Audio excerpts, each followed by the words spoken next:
On est là pour vous, le podcast de l'association La Vie Active. Bonjour à tous, nouvel épisode dont on est là pour vous, le podcast de l'association La Vie Active. Et aujourd'hui, j'ai le très grand plaisir de recevoir Jérôme Debenny et José Caron. Bonjour Jérôme. Bonjour. Et bonjour José. Bonjour.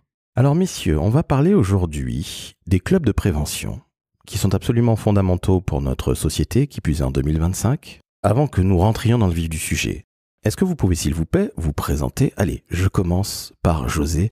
Peux-tu me dire quel club de prévention tu diriges s'il te plaît? Alors, moi je dirige un club de prévention qui se situe sur Bruay-la-Bussière, Béthune, avec 3 autres communes à proximité, avec donc 3 équipes composées d'éducateurs spécialisés et aussi d'une psychologue de rue qui navigue entre les trois équipes. C'est une douzaine de personnes si je dis pas de bêtises? C'est une douzaine de personnes, c'est ça. Ouais. Entendu. Et toi Jérôme? Alors, moi, je suis le directeur donc du club de prévention sur la communauté urbaine d'Arras. Donc, on est sur 4 communes. J'ai une équipe de 9 éducateurs, éducatrices et d'une secrétaire. Donc, une très très belle équipe, 12 et 10 personnes respectivement. Est-ce que vous pouvez expliquer à nos auditrices et auditeurs ce que c'est qu'un club de prévention? Parce qu'on comprend très bien ce que c'est qu'un club, on sait ce que c'est que la prévention, mais un club de prévention, les deux côte à côte, on ne sait pas nécessairement ce que c'est. Jérôme, est-ce que tu veux t'exprimer sur le sujet? Alors, un club de prévention, en fait, c'est une équipe de professionnels immergés dans un territoire. Alors, c'est souvent des territoires où il y a de la fragilité sociale et les éducateurs vont à la rencontre des jeunes et des familles. Donc, on a un mandat de territoire, on n'a pas un mandat nominatif et de cette rencontre, on crée une relation et on fait un bout de chemin avec ces jeunes, donc de 11 à 21 ans, voire 25 ans. On travaille avec eux sur des projets, mais aussi sur leurs problématiques à tout niveau. Alors c'est aussi une structure qui répond aux missions de protection de l'enfance, qui est une mission qui est rattachée au département. Autant que les MEX ou les missions des MDS, on est aussi considérés comme des professionnels qui intervenons dans le cadre de la protection de l'enfance. Si on est sur certains quartiers, c'est pour aller à la rencontre de certains jeunes qui sont en difficulté éducative, sociale, environnementale. Et le but, c'est vraiment de les raccrocher sur des parcours, quoi. Et en fait, on n'a pas de mandat. La relation, elle se crée de par notre présence, de la récurrence dans notre travail de rue, dans l'amplitude d'ouverture de notre lieu d'accueil, et on a une relation qui n'est pas subie par les jeunes, ce qui est beaucoup plus intéressant pour travailler les difficultés. Nombreux jeunes, quand ils viennent ou quand on les rencontre, ont une parole libérée parce qu'il y a la confiance, elle est présente en fait. Et j'ai en tête des jeunes qui sont sortis de prison et la première chose qu'ils viennent faire, c'est de venir nous voir pour dire ça y est, j'ai réglé ma peine et voilà, il faut que j'avance maintenant. Parfois, ils viennent même nous voir nous avant de voir la famille en fait. Parce qu'ils vous ont identifié, parce que finalement vous êtes des tiers de confiance, comme on dirait. Et ils sont fiers quand ils sont sortis de ce problème. Alors tu parlais de la détention évidemment Jérôme, donc là on est sur quelque chose de très très lourd. Mais finalement, vous êtes un peu ces espèces de piliers dont ils ont besoin et qui n'ont peut-être plus nécessairement dans leur famille, José? Ouais, c'est exactement ça. Les éducateurs deviennent tout de suite un repère. Quand on arrive sur un quartier, il n'y a aucun jeune qui a demandé d'avoir un éducateur. Au contraire, ils sont plutôt fuyants par rapport au cadre éducatif. Et on arrive sur les éducateurs qu'on a, c'est des éducateurs qui créent une relation. Comment on crée cette relation? Parce que l'actualité nous prouve qu'il y a soi-disant un ensauvagement de la société. Ça fait déjà quelques années qu'on en parle, ça fait une trentaine d'années, mais aujourd'hui c'est encore plus prégnant en 2025. Les jeunes ont peut-être peur au début que vous ne soyez des forces de l'ordre. Comment vous créez cette relation de confiance qui ne se décrète pas, mais qui se crée au quotidien? Ça doit être extrêmement compliqué. On force pas la relation. C'est vraiment la présence quotidienne qui permet de s'apprivoiser quelque part entre nous et les jeunes. Et ce qui est fort en fait chez nous, c'est qu'on a une parole, on a des actes et on dit ce qu'on fait et on fait ce qu'on dit. Il n'y a jamais de surprise en fait quand un jeune rencontre un éducateur, il peut être assuré Ce qui a pu être dit sera fait en termes d'accompagnement, en termes de projet. C'est là-dessus que l'on mise, et aussi la notion du temps. En fait, on peut rencontrer un jeune à 10-11 ans, faire un tournoi de foot, ou une partie de pétanque. Rien va se passer pendant quelques mois, mais il va toujours nous voir dans les parages. Et puis à un moment donné, il va devoir chercher un stage pour le collège. On va faire avec lui et avec les parents évidemment. Et puis c'est au fil de l'eau que l'on crée une relation. Et c'est notre force de frappe en fait. Ouais, puis c'est énormément de temps passé sur les quartiers.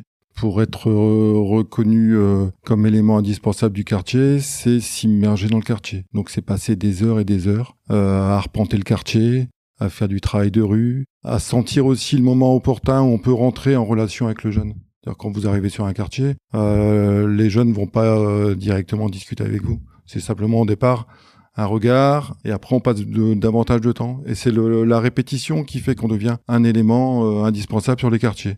Et après, c'est toute l'attention qu'on a aussi, la qualité d'écoute des éducateurs. Au final, on a des jeunes qui peuvent raconter toute leur vie. On a des jeunes qui sont extrêmement violents envers d'autres jeunes. Et ils vont raconter la bagarre. Et l'éducateur va reprendre. Mais il n'y aura jamais de violence qui va être retournée envers l'éducateur. Vraiment jamais, parce que, encore une fois, je me dis qu'un jeune qui est violent... Verbalement, si. Mais c'est aussi ce qu'on peut représenter en fait en termes d'institution. Clairement, mes équipes n'ont jamais subi d'agression, nos véhicules sont jamais abîmés, nos locaux sont jamais tagués. Il y a même des jeunes qui surveillent en fait nos véhicules et ils savent quand on est là ou pas là. C'est assez ahurissant en fait. On a des jeunes qui veillent sur nous aussi. On peut travailler sans téléphone et on dit à un jeune qu'on souhaiterait voir un tel, dans les 10 minutes, ça circule et on voit le jeune en question. En fait, ça peut aller très très vite parce que on est implanté dans le territoire, on a créé de la relation et on fait partie du territoire. Donc on est dans cet entre-deux. Et le fait que ça soit des professionnels, c'est là où c'est important parce que on n'est pas dans le territoire, on fait pas partie du territoire en tant que tel. On doit aussi sortir et faire le trait d'union avec les dispositifs de droit commun, avec la société. En fait, c'est faire société, et y compris avec les jeunes et les familles des quartiers. Ouais, sur l'ensauvagement, dit l'ensauvagement, on a des éducateurs qui sont alertés par d'autres jeunes sur des situations qui vont se compliquer par rapport à d'autres jeunes. Des rendez-vous de bagarre, les éducateurs sont au courant, sont mis au courant. Il y a d'autres jeunes qui vont dire attention, un tel ont prévu de se battre à tel endroit, donc les éducateurs vont s'y rendre. Et comme les éducateurs sont reconnus par les jeunes qui vont se battre, il y a tout de suite un apaisement, un échange, une discussion. Ça va jamais jusqu'à la bagarre, quoi. Moi qui ne connais pas le métier, je suis très très très admiratif de ce que vous faites, très honnêtement. J'ai un peu l'impression, et je pense que vous n'apprécierez pas cet adjectif, mais j'ai un peu l'impression que vous êtes des supermen et superwomen. Alors je me doutais bien que vous alliez me dire ça, mais très sincèrement, comprenez que certains de nos auditrices et auditeurs vont découvrir ce métier et vont se dire, mais des jeunes qui sont en train d'aller se tabasser, un fight comme on dit. Ouais. Vous allez faire en sorte que ça cesse. Vous avez des jeunes qui veillent sur vous, vous qui veillez sur eux, qui avez réussi à construire cette relation de confiance. Petit à petit, ça commence par un simple bonjour. Mais est-ce que vous vous rendez compte de la place fondamentale que vous avez dans notre société, qui est de plus en plus difficile ? Vous êtes au courant, vous le percevez, Jérôme, chez toi, dans ton équipe ? Alors oui, bien sûr, on perçoit cet enjeu pour nous et l'importance des clubs de prévention sur les territoires. On le voit au quotidien, en fait, dans ce qu'on peut apporter et ce que les familles nous apportent, les jeunes nous apportent. Par contre, on est des travailleurs de l'ombre, en fait, quelque part, et c'est pas forcément visible par les pouvoirs publics. Et la difficulté, c'est de remonter l'importance et la nécessité du travail qui est fait au quotidien pour maintenir la qualité du service et de maintenir dans l'ensemble des départements des services de prévention spécialisés. Ça, c'est essentiel. En fait, quand tout va bien dans un quartier, on ne pense pas à nous, mais c'est le travail qu'on fait. Par contre, quand ça chauffe un peu, que fait la preuve, quoi ? C'est un peu le discours ambiant. J'ai un éducateur qui avait l'habitude de dire c'est facile de compter les carreaux cassés, mais c'est difficile de compter les carreaux non cassés. Comment on fait pour prouver à quel point vous êtes fondamentaux? Parce que finalement, vous êtes un peu comme les trains qui arrivent à l'heure. Ouais. On n'en parle jamais. Ouais, et les trains et tu prenais l'exemple des carreaux cassés qui sont faciles à compter ou les voitures qui brûlent. Ouais. Mais comment on fait pour prouver que, ben oui, on a une véritable utilité? Parce que j'imagine, et on va en parler après, que financièrement, ça doit être un petit peu compliqué. Et puis qu'il doit y avoir aussi un problème d'attractivité du métier. Mais comment vous faites pour faire dire tout simplement ce que vous faites et montrer votre efficacité? Je dirais que c'est le rapport avec les élus qui est indispensable. Enfin, la confiance avec les élus. Il faut énormément d'échanges avec les élus, parce qu'il y a une demande des élus qui est en première une prévention de la délinquance. En disant, vous êtes sur les quartiers, on va réduire la délinquance. Bien montrer, rediscuter qu'on est là sur un cadre éducatif. On est là vraiment pour prendre en charge des jeunes qui risquent à un moment donné peut-être de passer à l'acte. Et c'est vrai que cette mesure-là, elle est difficile. Alors on peut mesurer le nombre de jeunes qu'on va rencontrer au cours d'une année, le nombre d'actions qu'on va mettre en place. Mais ce qui est indispensable, c'est montrer aussi le parcours des jeunes. Voilà. Nous, on identifie assez facilement les parcours, des premières relations, des premières rencontres dans les quartiers, jusqu'à où on peut amener le jeune. Donc souvent sur les rencontres des élus et des partenaires, alors, de plus en plus souvent, moi j'invite les jeunes. Voilà, les jeunes témoignent eux-mêmes de leur parcours, de leur vision qu'ils ont eue des éducateurs en premier. La première vision est souvent de dire ils servent à rien, c'était pas pour moi. Et 2-3 ans après, on a le jeune qui raconte son parcours, les différentes actions qui ont été proposées par les éducateurs. Il n'y a jamais d'obligation chez nous. Le jeune vient ou vient pas. Ce matin, j'avais un départ de chantier éducatif, il m'en manquait la moitié. Les éducateurs sont partis avec la moitié qui était là, quoi. Un éducateur est resté pour aller faire le lien avec ceux qui sont pas venus, quoi. Et le but, c'est vraiment la notion de parcours. Moi, je trouve que c'est indispensable de montrer de là où on est parti et de là où on est arrivé. C'est une sorte d'école de la vie pour ces jeunes, en fait. Alors, l'école de la vie, elle est plutôt racontée après à d'autres jeunes. Quand on a un jeune qui sont en réussite, on a des jeunes qui nous amènent d'autres jeunes en disant moi je suis parti de là, je sais d'où tu viens, je sais d'où tu peux aller. Et c'est souvent, mais c'est vraiment la relation individuelle avec l'éducateur, quoi. C'est indispensable. Pour présenter la prévention spécialisée, il faut passer par les élus locaux. En fait, ça, c'est indéniable. Il faut leur démontrer en fait la pertinence et la plus-value que les éducs peuvent apporter sur le territoire. Et effectivement, on travaille de plus en plus à mettre en avant les parcours individuels, les parcours collectifs. Et lorsqu'on met des actions en place ou des chantiers, on associe les techniciens ou les élus du territoire pour montrer ce qui a pu être fait et réalisé en fait, mais c'est quelque chose qui n'est pas non plus forcément dans notre ADN. Tout à l'heure, on parlait de travailleurs de l'ombre et en fait, notre pratique, elle est aussi là-dedans et parfois, on va être oublié sur un territoire parce que on n'est pas toujours très visible de ces décideurs, alors qu'on est très très visible de par les jeunes et les quartiers en fait. Moi, je trouve qu'on est très visible sur les quartiers, mais c'est les décideurs qui sont pas visibles. Vous êtes visible sur le terrain. Commencez par un bonjour. Et puis, au-dessus, il y a les élus qui disent j'ai envie d'avoir une ville, ou en tout cas un coin qui est plutôt tranquille. Mais vous avez cette propension naturelle à rester des femmes et des hommes de l'ombre. Est-ce que vous devez vous faire violence? Est-ce qu'il n'y a pas justement ce côté très kafkaïen de devoir montrer et faire un petit peu sa promotion quelque part? Oui, ça fait partie peut-être du métier aujourd'hui d'éducateur spé. Dans mon équipe, j'ai des éducateurs qui ont un peu plus d'ancienneté et vont être beaucoup plus dans l'ombre. Dès qu'il y a un journaliste qui sollicite, dès qu'il faut faire une vidéo, faut que ça soit travaillé parce que on a aussi peur de ce que ça peut renvoyer. Qu'on mette les jeunes dans des cases de délinquants ou de voyous, alors qu'ils sont toujours, il y a toujours des choses positives en fait dans la relation que nous on crée. Et c'est notre porte d'entrée en fait. On accompagne le jeune de manière positive et constructive et pas parce que il a dévié. Alors que des jeunes professionnels, ils ont peut-être plus de sensibilité aux médias parce que les réseaux sociaux, ça fait aussi partie d'une certaine éducation qu'ils ont et donc ils sont peut-être beaucoup plus à l'aise aussi avec la démarche et peut-être un peu plus facilitant pour mettre en lumière ce qui est fait. On a des actions aussi qui sont un peu des actions vitrines, qui est facile de mettre en lumière. Des actions collectives, c'est assez simple, un chantier éducatif, là on peut faire une vidéo, on peut faire des photos, on passe par les réseaux sociaux aussi, mais ça reste quand même réducteur parce qu'on met en avant souvent l'action collective. l'accompagnement individuel est difficile à mettre en avant. Enfin, est difficile à être visuellement en avant, quoi. Ou alors c'est sur un individu qui a pris conscience de son parcours. Ça, on peut le mettre en avant. Et ça, on essaie de le mettre de plus en plus en place, quoi.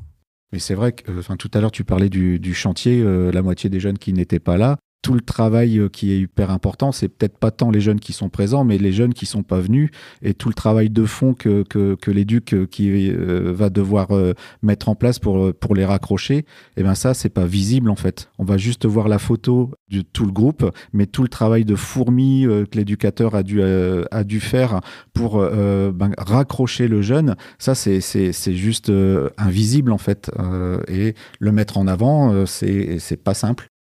Qu'est-ce qu'ils font les jeunes justement? Parce que vous parliez de chantier. J'étais en train de me poser la question. Ok, ils doivent peut-être construire des choses ou faire en sorte que l'environnement soit un petit peu plus propre, des choses comme ça. C'est quoi? Là, ils sont partis sur une plantation d'arbres du côté de l'île avec les planteurs volontaires.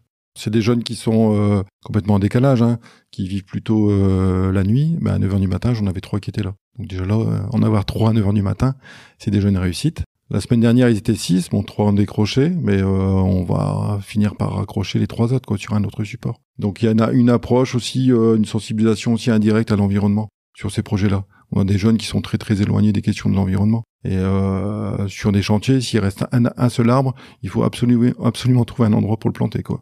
On partira pas sans que l'arbre soit planté quelque part, quoi. Nous, on a des chantiers, alors aussi des chantiers nature, mais on peut faire des petits chantiers dans les écoles du quartier avec la commune. On a aussi des gros chantiers avec le bailleur, avec Pas-de-Calais Habitat, où on refait des parties communes, les entrées. Alors, ce qui est super intéressant, c'est que ce sont les jeunes du quartier qui refont les entrées où potentiellement ils peuvent habiter. Et donc, il y a une notion de respect du lieu, mais aussi le regard qui change peut-être des autres locataires. Et on a déjà eu des chantiers où les locataires amenaient le goûter, amenaient le café, et ça crée du lien social, en fait, tout simplement. Et quand on en est là, c'est gagné, parce que le regard des uns et des autres change, et on a un peu aidé à ça. Et j'ai eu un temps avec la responsable de Pas-de-Calais Habitat. Elle me disait que quand il y avait des chantiers sur le territoire, il y avait un respect qui se créait en fait, et c'était pas dégradé, ou pas tout de suite, fallait attendre le passage d'une autre génération peut-être, mais il y avait un respect, et donc c'est gagnant-gagnant en fait. Et là, ça sécurise aussi le service et ce qu'on y fait au quotidien. Ouais, on essaie d'impliquer directement les jeunes dans la vie de la cité. Quand on a des chantiers visibles et où on a des gens qui s'arrêtent, c'est gagné pour les jeunes. Il y a une reconnaissance tout de suite de ce qu'ils ont fait, quoi. Qui dit jeune dit souvent des parents, ouais. Espérons-le, parfois des familles monoparentales. Ouais. Comment ça se passe avec elles? Parce que j'imagine une famille qui a malheureusement un jeune qui est un peu en déperdition. Déjà, comment il fait pour vous contacter? Alors certainement, il doit vous connaître de vue, il doit connaître les éducateurs de rue, il a dû les repérer, évidemment, mais comment ça se passe très concrètement? Et puis, quel est le lien avec les familles? Notre porte d'entrée, c'est le jeune. Mais on associe les parents parce que ce sont des mineurs, donc c'est déjà essentiel d'avoir l'autorisation parentale à un moment donné pour faire des chantiers, etc. Par contre, dans la relation, tout ce qui se passe entre le jeune et l'éducateur, ça reste. Il y a une certaine confidentialité de ce qui peut être abordé, mais les familles ils sont essentielles dans l'accompagnement parce que on va par exemple rechercher un stage, soit on le fait et on n'est pas en lien avec la famille, ou soit on associe les parents en voyant leurs ressources aussi à elles pour pouvoir aider leur enfant dans la recherche de stage. Pareil, moi, à mon niveau, j'ai aussi une éducatrice sur un quartier qui accompagne les familles. Donc, ce qui est intéressant, c'est que on peut croiser les regards et accompagner à la fois les parents, c'est souvent les mamans, mais aussi leur ado. Et donc, ça permet de croiser et d'avoir un accompagnement global, puisque c'est un peu la vocation de notre boulot, c'est d'accompagner globalement le jeune. Donc, il faut intégrer les familles. Et on a des projets qui sont avec les parents et avec les ados, et on travaille ensemble conjointement sur des projets, sur des temps forts sur le quartier par exemple, pendant les fêtes de Noël ou sur d'autres temps en fait. Voilà. Mais il y a aussi des temps très spécifiques pour les ados. L'entrée en relation avec la famille, avec les parents, se fait toujours sur un accord consenti du jeune. Jamais on va rencontrer un père ou une mère sans que le jeune soit au courant. Il y a toujours le jeune qui va dire oui, ou l'éducateur va réussir à expliquer que c'est indispensable à ce moment-là de rentrer en relation avec tes parents, quoi. Voilà. Il y a pas un sentiment de trahison de la part du jeune. Le jeune complètement d'accord, même s'il y a des difficultés de relation avec son père et sa mère, quoi. J'ai un peu l'impression, pardonnez-moi par avance, que vous sauvez la société. Alors je sais bien que votre modestie naturelle va vous dire « Ah, bien sûr que non, Laurent, j'exagère ». Mais vous ne jugez pas les jeunes quand ils font des bêtises. On le sait pertinemment quand on part en dérive, alors ça peut arriver en fonction de la personnalité, mais c'est souvent parce qu'on a un environnement familial qui est un petit peu difficile, dans un quartier qui est peut-être pas très sympathique, où le respect a disparu. Est-ce que vous vous rendez compte de tout ça au quotidien? Parce que ça fait quelques années que vous pratiquez ce métier. Vous avez commencé sur le bitume, si je puis dire, sur le terrain. On a des jeunes qui veulent être EduxP, qui sont pas nécessairement de notre génération. Tu en parlais, Jérôme, ils sont plus enclins à faire des TikTok, des vidéos, c'est plus simple que pour vous. Vous avez peut-être tendance à un petit peu vous cacher dès qu'il y a un objectif ou un micro, et je vous remercie encore une fois d'être venu, parce que je tiens à le dire, vous êtes vraiment de très très bons clients et de très beaux invités. Mais est-ce que vous comprenez que votre métier, je vais le dire, est presque en voie de disparition? Alors pas la vie active évidemment, mais votre métier, aujourd'hui j'ai l'impression que personne ne veut le faire et que personne ne veut le voir. C'est pas frustrant? C'est pas éreintant? Ça peut à des moments. Il peut y avoir des moments de découragement, parce qu'on est toujours en recherche d'appui financier, d'assurance sur l'avenir. Il peut y avoir de la démoralisation aussi de nos équipes à des moments donnés. Sur des parcours, quand on pense que c'est réussi et que le lendemain on a le jeune qui revient, qu'il a fait une connerie et que tout est à reconstruire, il peut y avoir des phases comme ça de découragement, quoi. Ça c'est sûr et certain. Je dirais que ça fait partie du métier. Dans ces cas-là, on se rappuie toujours sur des parcours de réussite, quoi. Moi, je pense qu'on est indispensable sur certains secteurs. Ce qui nous rend visible, c'est le fait qu'on soit aussi peu nombreux, et peut-être de moins en moins nombreux, parce que là, des départements vont se débarrasser d'éducateurs spécialisés, voilà. Donc, je pense qu'il y aura dans ces quartiers-là des difficultés qui vont réapparaître. Les éducateurs sont indispensables, sont des repères pour les jeunes qui sont les plus en difficulté, quoi. On parle de jeunes qui sont invisibles, mais ils sont tellement visibles sur leur quartier, ils sont invisibles sur d'autres partenaires, quoi. Le lien est à conserver, quoi. Ça devrait être une obligation, quoi. Ça devrait être inscrit comme chaque quartier politique de la ville ou chaque quartier en difficulté devrait avoir un nombre d'éducateurs, quoi. Aujourd'hui, quand je vois dans le département, il doit y avoir 40 éducateurs spécialisés. C'est ridicule par rapport aux difficultés.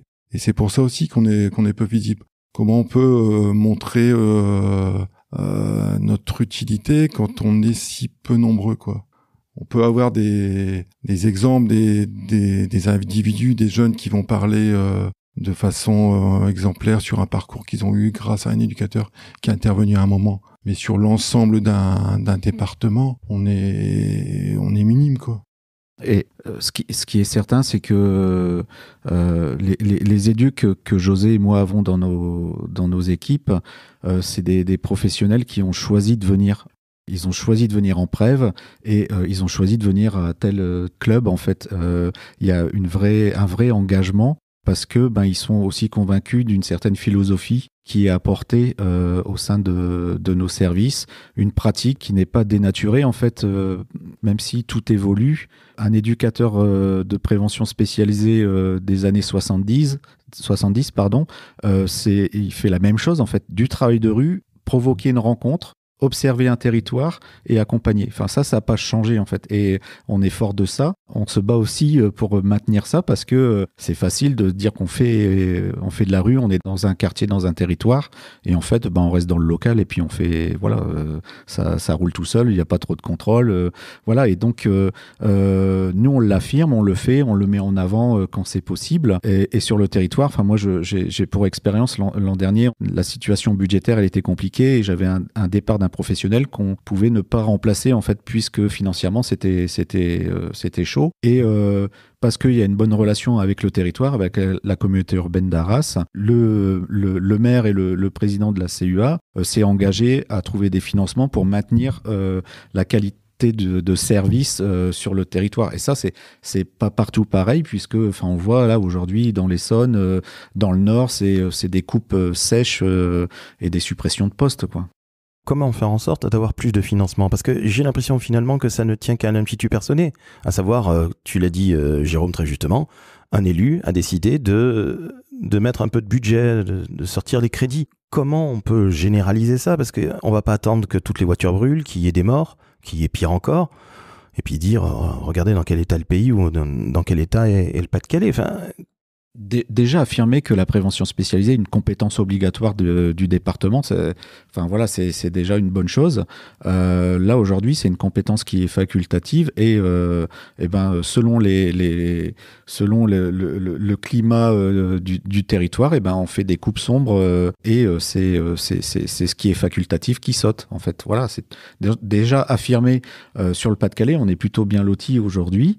Il y a un vrai soutien. J'espère que ça va perdurer, mais c'est pas acquis puisque c'est facultatif. Donc on a toujours cette épée de Damoclès au-dessus de la tête qui peut aussi faire peur à des jeunes professionnels en fait, parce que demain peut-être qu'il faudra aller ailleurs. Ouais, moi j'ai cette situation sur une commune où il a suffi d'un changement de maire pour que la priorité ne soit plus à prendre en charge les jeunes dans les quartiers. Donc il y a une perte de financement, il y a le questionnement sur comment je fais pour continuer à maintenir un binôme sur un quartier. Un binôme, c'est deux éducateurs qui interviennent sur un même secteur. Aujourd'hui, j'ai le financement d'un éducateur. Sur un éducateur, je vais pas tenir. Enfin, la professionnelle ne va pas tenir, quoi. C'est un engagement qui nécessite au moins 2 éducateurs, quoi. C'est cette difficulté-là, quoi. Je pense qu'il y a une réponse aussi de l'État, quoi, sur ces priorités-là. Il va y avoir des enjeux au niveau des présidentielles de 2027. Et puis j'allais dire les municipales l'année prochaine aussi. Les municipales aussi, ouais. Non, les municipales, moi j'ai perdu un financement sur une année sur une municipalité qui avait changé de couleur. J'ai réussi à récupérer le financement, mais j'ai perdu 1 an de financement. Donc je suis plutôt inquiet sur les municipales. Un club de prévention, ça coûte pas cher en fait sur un territoire. On est à 500 000, 550 000 euros pour 10-12 personnes. Voilà ce que ça coûte. Les éducs sont jamais très exigeants de ce qu'ils ont besoin. Enfin, faudrait venir dans nos lieux d'accueil. C'est comme des maisons. Ça a une âme en fait. Et c'est aussi pour ça que les familles et les jeunes viennent, parce que ça les change pas de chez eux. C'est pas des structures aseptisées en fait. C'est un peu à leur image. Est-ce que c'est pas quelque part aussi l'âme d'un territoire, au même titre que le club de sport, que le conservatoire? Parce que quelque part, vous n'êtes pas visible et vous n'avez pas envie de vous montrer, si j'ai bien compris. Ok, des femmes et des hommes de l'ombre. Mais finalement, on s'aperçoit, lorsque vous n'êtes plus là, c'est là qu'on s'aperçoit à quel point vous êtes fondamentaux. Sur certains jeunes, on est indispensable. Les jeunes qui sont les plus en difficulté, Jérôme prenait l'exemple de jeunes qui sont emprisonnés, qui ont comme premier réflexe quand ils sortent de prison de venir à la rencontre de l'éducateur avant leur famille, avant leurs copains. Voilà, ça montre à quel point on peut être essentiel sur certains jeunes. Alors les parcours sont longs, les parcours sont difficiles. Il y a parfois des dispositifs d'insertion qui sont pas faits pour ces jeunes-là, ou un système scolaire qui est pas fait pour ces jeunes-là et qui oblige l'éducateur à poursuivre l'accompagnement sur des années pour certains. Voilà, j'ai des jeunes qui ont été accrochés en travail de rue quand ils avaient 11 ans et qui à 18, 19, 20 ans repartent sur un parcours d'insertion après avoir un parcours d'errance pendant 8 ans. Donc sur ces 8 années-là, on peut dire l'éducateur n'a rien fait. L'éducateur a toujours été présent pour ces jeunes-là, quoi. Donc c'est indispensable de maintenir cette présence. Enfin, c'est une présence humaine. C'est une présence qui s'adapte au rythme du jeune. Et j'ai des éducateurs qui ont la main sur leur emploi du temps. On vient quand le jeune est présent et on repart quand le jeune n'a plus besoin. J'ai des éducateurs qui arrivent 10h, 11h du matin et qui vont repartir pour certains jeunes à 22h. Parce qu'il sera indispensable de rester sur ce jeune-là, d'avoir une écoute pour ce jeune-là, quoi. Il n'y a aucun professionnel dans d'autres structures qui vont avoir cette adaptation par rapport aux jeunes, quoi.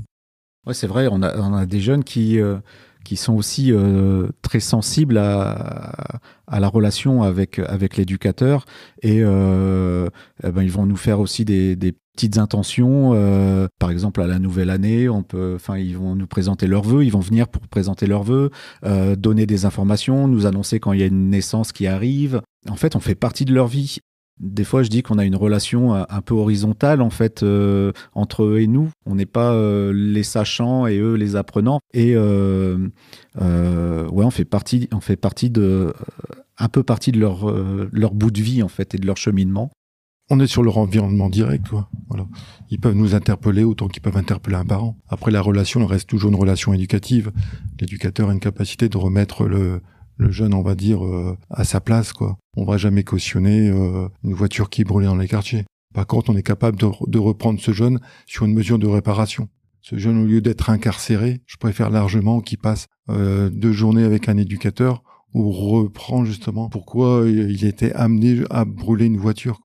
En parlant de jeunes, les nouvelles générations d'éducateurs, est-ce que vous constatez, vous qui êtes des vieux de la vieille, si je puis dire, qu'il y a un déficit d'attractivité du métier? Est-ce que le métier séduit tout autant que lorsque vous l'avez embrassé? Qu'est-ce qui se passe très concrètement avec nos jeunes éducateurs? C'est une filière qui est déjà moins demandée. On a des promos qui sont en baisse en nombre d'éducateurs. Voilà, même si les écoles sont multipliées, les promotions sont plutôt à se réduire. On a aussi un système de sélection qui a changé. Aujourd'hui, on est sur un système de sélection qui part par Parcoursup. Donc on peut avoir aussi des étudiants qui prennent cette filière un peu par défaut. Ils ont un oral à passer, l'oral ils le passent. Et alors moi j'interviens quelquefois dans les écoles, Jérôme aussi. On a en face aussi un manque de maturité sur certains jeunes.